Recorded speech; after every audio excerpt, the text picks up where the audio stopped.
Western Kentucky recently experienced a traumatic event that has caused fright to students, parents, and administrators. So the question we are all asking is, who is protecting our loved ones at school? Welcome to this month's Sheriff's Report. Claire Whiteside, and I am here with our Calloway County High School Resource Officer, Brandon Gallimore, and Officer Bailey.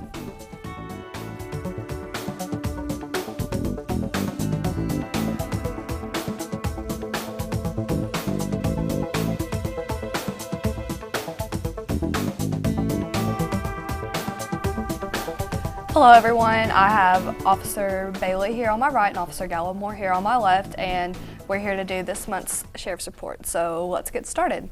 To our understanding, you two are employees of the Calloway County Sheriff's Department. How long have y'all been employed by them, and how did y'all get this role here at the school?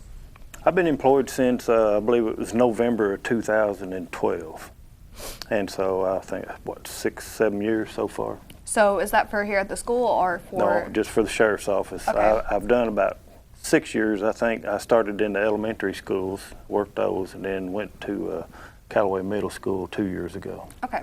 So I'm still there currently. Alrighty. I've been at the high school for 10 years now, with the sheriff's office for 16, and been in law enforcement for 20. Alrighty. Well, there you go. So, how did y'all end up getting asked to work here at the schools? Well, the sheriff and the assistant chief back in 2012 asked me if I would mind going out to the school and being around when the buses got unloaded, and so I thought that would probably be a one-day thing or so, but it turned into me being at school every day, 40 hours a week, so that's how that started with me. Well, you get to go back to high school again. Yeah, I'm in the middle school right now, but maybe I'll make the high school for long. How about you? The previous resource officer retired and the position came open, and I asked and I got it. Well, there you go. So do you like being at the high school? I do. It's something different every day, but yes. Alrighty. So, in your opinion, do you find the bag checks that we have here at CCHS beneficial? I know at Marshall County, before the event that happened there, they didn't have any kind of bag checks or anything like that. Students could just walk in as they pleased. Yeah, now we set up tables right in the foyer, so the first students that come in had to go through a bag check where they check their backpacks for anything that's contraband.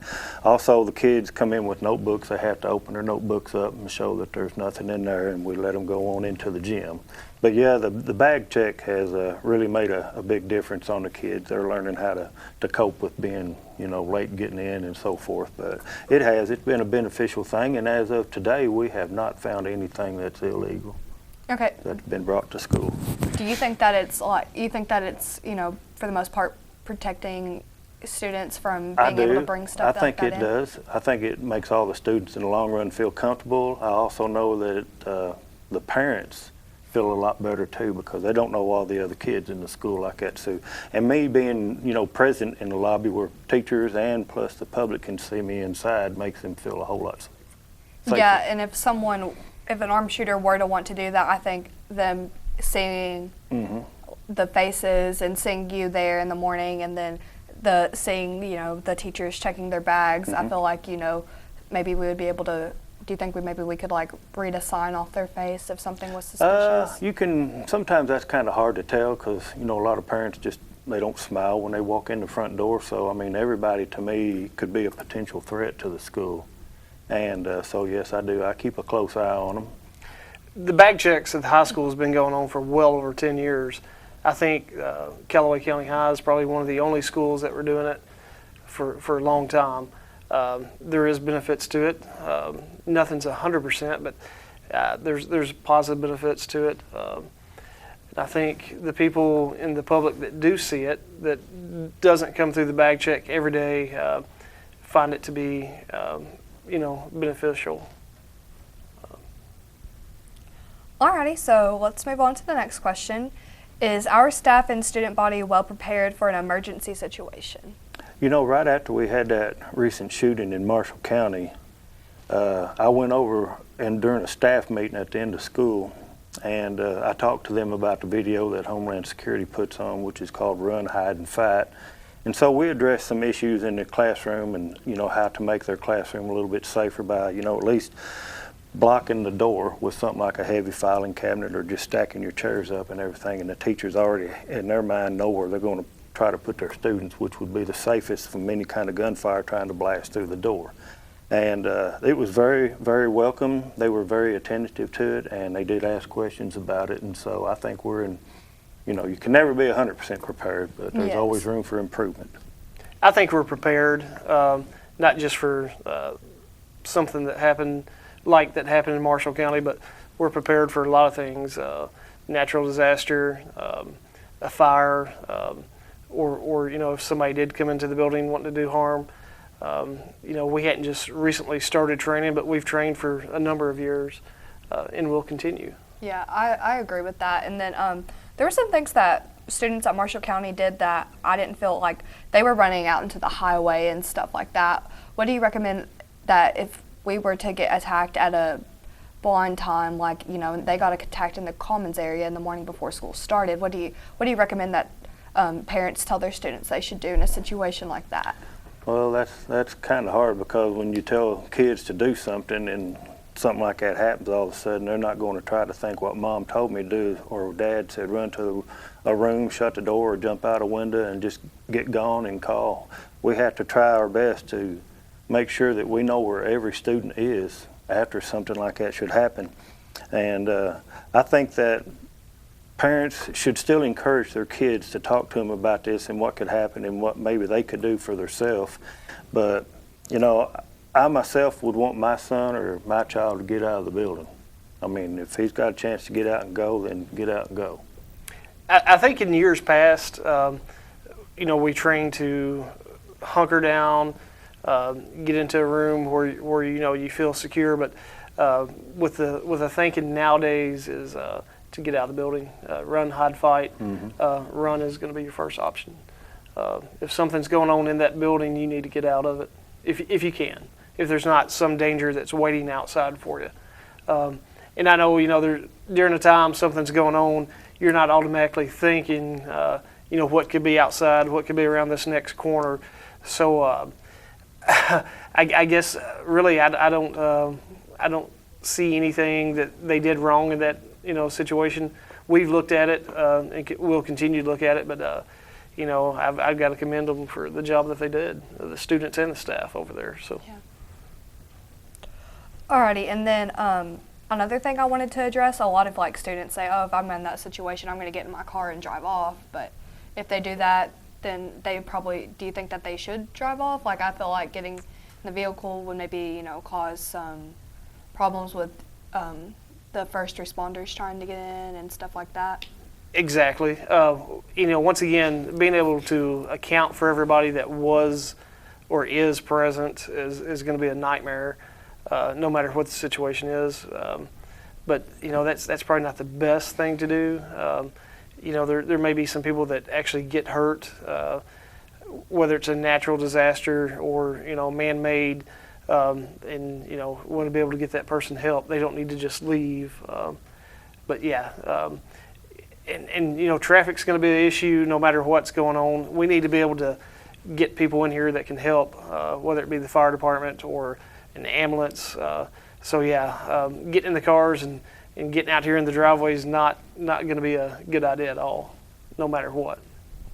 Yeah, I agree with what Brandon said. You know, it's going to be hectic no matter what happens, but we do not want kids to run out and get in their cars and try to leave, because it's just going to be chaotic with, you know, like I say, emergency personnel showing up.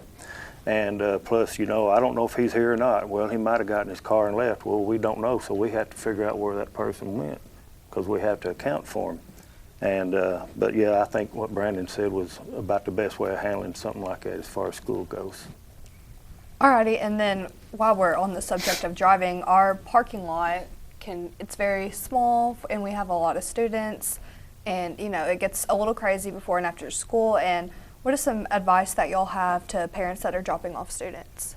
Well, most of them dropping off, when they get two lines going, like in front of the middle school, they got two rows of cars coming in dropping their kids off, and they need to understand that they need to park where the crosswalk is. So everybody stops there and their kids get out and they walk through the crosswalk. Well, a lot of times there are some parents that are just too big a hurry and don't realize one's coming while they're watching theirs go in the front door and start to go and just have to remind them. You know, that's one problem right there that I see at the middle school as far as dropping off kids. In the afternoon, you know, they're all lined up. We have two teachers. One's out there in front of the crosswalk, and one's got a walkie-talkie, and he's calling back into the lunchroom area where they're all at and calling their names, saying that their vehicle is ready. So that process works really well right there. So mostly the morning congestion is probably the worst thing. Yeah, and I think people not being patient is another thing. Everybody's time is important, but we're going to get you in here, we're going to get you out. It's just going to take a few minutes. So the big thing is mind the rules of the parking lot. It's not the best situation, but it's the best that we can do with it. There's been a lot of thought and effort put into, you know, how can this be made better, and I think it's the best system that we could come up with is what we're doing right now. You know, just follow the rules of the driveways and the rules of the person out there directing traffic, because it's all done to make it go evenly and smoothly. So that'd probably be the best advice, is just be a little patient and follow the rules. Yeah, and like within the last year or so, y'all put up those signs at the enters and exit, and when you exit out, it'll be like right turn only and left turn only. Those have been up for a long time. Oh, they have? Yeah, it's just you probably just didn't pay attention to them because they were really faded. I just started recently driving. Right, I understand. Too, so I wasn't looking. But they've been up for a long time, you know, and hadn't always been enforced, but now there's new signs up, and people, it's going to make sure that you do follow those rules. And people will need to also realize too that when you leave either side, you're still in the school zone on the highway. So if you want to get out and squeal your tires or drive a little recklessly, I'm reminding people that this is still a school zone, and I have a watchful eye. I can talk to them tomorrow, or you know, we can still write them a ticket. So they need to understand that the speed limit in front of the school is 25 when the signs are flashing.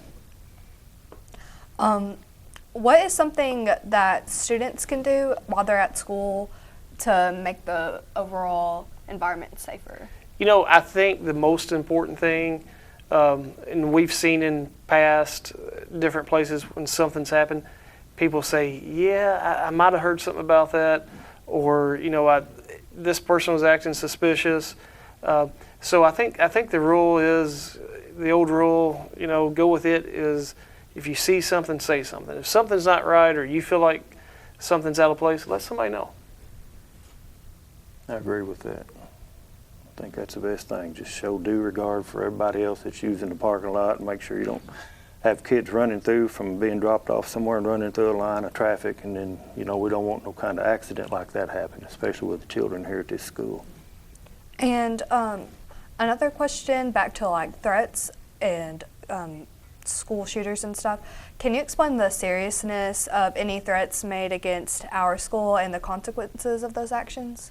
Well, sometimes kids, you know, they all have their cell phones, and sometimes they'll put something on there about going to school. You don't need to go to school because something might happen. Those are kind of threats like disorderly conduct. I mean, that's a Class A misdemeanor in itself.